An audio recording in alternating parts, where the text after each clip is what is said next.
Welcome to Brain Vision. In this problem, we're going to talk about the work energy theory.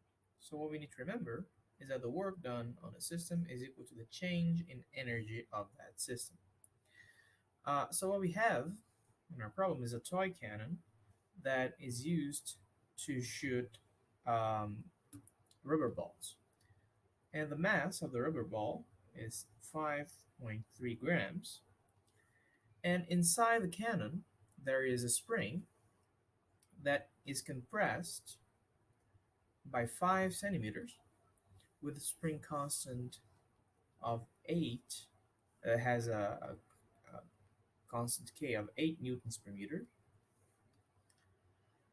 And then the cannon is fired and the ball moves a distance of 15 centimeters inside the cannon, and a force of 0.032 newtons, this is friction force, acts on the rubber ball. And our going question A is to find what is the velocity, or what is the speed of the ball as it exits the cannon. So basically the setup is the following. Considering that this green part here is the cannon, and then we have the spring right here, which is 5 centimeters long. It's compressed all the way. It's 5 centimeters. And then the ball is fired.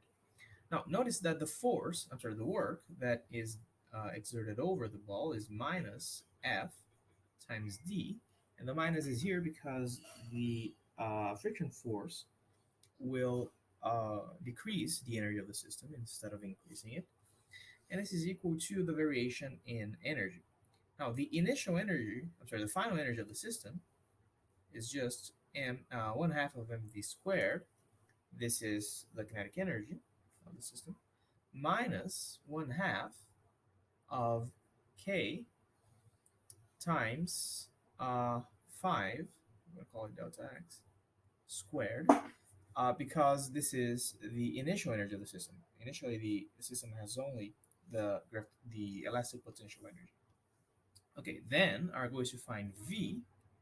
I'm going to isolate it. So notice that V is equal to the square root of k over m delta x squared minus 2f over md. This means that V is equal to the square root of 8 newtons per meter divided by 0.0053 kilograms times 0.05 meters squared minus 2 times 0.032 newtons divided by 0.0053 kilograms times d, that's 0.15 meters. So V is equal to 1.4 meters per second. Then in question B, we have to find at what point the velocity of the ball is maximum.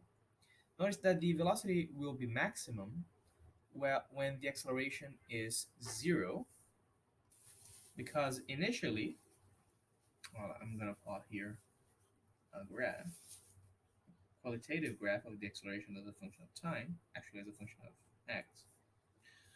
Initially, the acceleration grows because actually, I'm sorry, the acceleration doesn't grow. Initially, the acceleration is a positive number, and then it starts decreasing due to the fact that the spring becomes more relaxed, and also due to the fact that there is a dissipative force, the friction force, and then the acceleration starts to decrease until uh, it becomes 0, and then continues to decrease. The velocity will increase until the acceleration is equal to 0. When the acceleration is equal to 0, the velocity will start to decrease. So what we have to do is to find at what point the acceleration is equal to 0. That amounts to find at what point the total force is equal to 0. Now notice that the total force is equal to the force of the spring, that's kx, minus, actually, the force of the spring is not actually kx. Let me define the axes here so that there is no confusion. Notice that the spring, when relaxed, it has a length of 5 centimeters. Now, x is counted from the beginning of the tube. So this is the axis. Now notice that the force on the spring is k times 5 minus x. Okay. Um, and the force, um, the friction force is just minus F. Actually, F here was a bad choice of name for the net force, so the net force I'm going to call Fn. And F is the friction force. So for Fn to be equal to 0, x must be such that uh, 5 minus x is equal to F over k. So x is 5 minus F over k. So this is 5 minus the friction force, that's 0. Actually, and 5 is 5 centimeters, so actually I should write this explicitly. So here we have everything in centimeters. Here we have it in centimeters as well, so I'm going to transform it from centimeters to meters. So I have 0.05 centimeters minus 0.032 newtons per meter divided by 8 newtons per meter. Actually, up here should just be newtons. So x is equal to 0.046 meters. Okay, then in question C, we have to find what is the velocity of the ball at this point.